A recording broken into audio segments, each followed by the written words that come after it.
I'm Andy Beningo, and I'm a stand-up comedian. I've been to some pretty cool places, and I've worked with some pretty cool people. This is my life on the road. What's up, everybody? Welcome to this week's episode of On the Road with Andy Beningo. And this week I'm going to be exploring Seattle, Washington. Seattle is one of the hippest cities in America and is best known for its wonderful art scene, great tasting food, and music scene.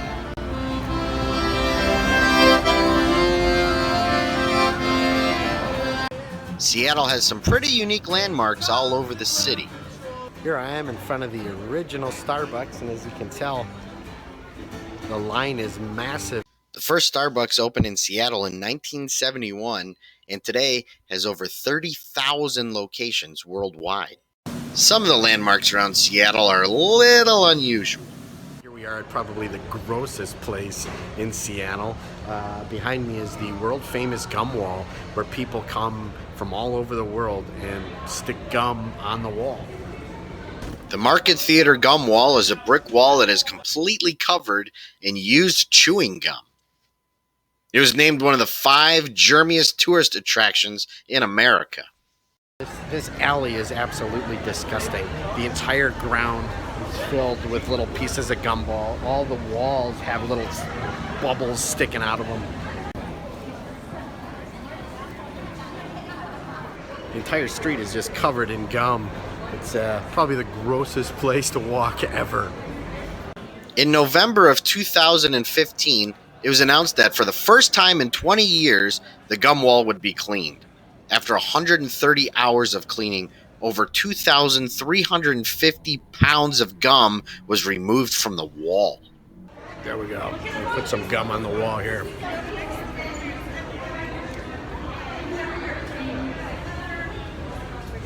I'm gonna have to go back and wash my hands. Seattle's most famous landmark is Pike Place Market.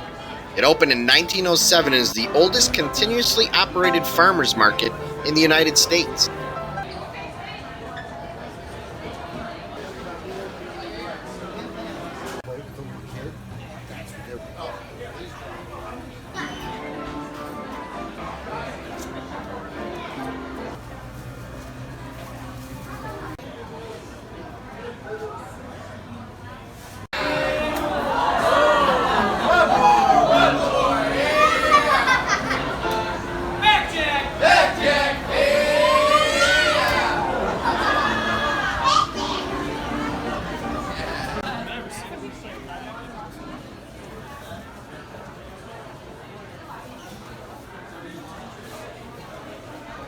One of the best parts of Pike Place Market is Rachel, the giant piggy bank and mascot.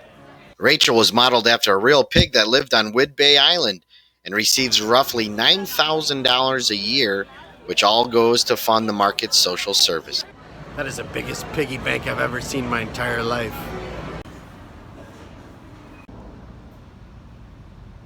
Another landmark that shows the creativity of Seattle is the Fremont Troll. The troll was sculpted by 4 local Seattle artists and resides under the George Washington Bridge. Hey, that's pretty spooky. Monsters must be a running theme in Seattle because for lunch, I stopped by a place called Cyclops. Cyclops had a relaxing atmosphere and really good food. This sandwich is huge. I mean, I'm a chubby guy. I can eat a lot, and I couldn't finish this whole sandwich. It was fantastic. Even the bathroom is pretty unique. Kind of hard to go to the bathroom and somebody's staring at you. Seattle's most famous landmark, of course, is the Space Needle. The Space Needle was built in 1962 for the World Fair, and it attracted over 2.3 million visitors. That means nearly 20,000 people a day used the elevators for the event. It was once the tallest structure west of the Mississippi River, and it has an observation deck at 520 feet. Well, since I'm scared of heights, we obviously aren't going to go up there, but the view from the top is quite amazing.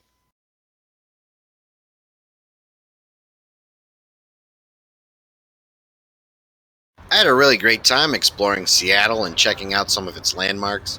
I'm also happy that I didn't get eaten by the troll under the bridge. Now it's back to the cruise ship for another adventure. If you like this week's show, please click the subscribe button below and you'll get notifications to upcoming episodes.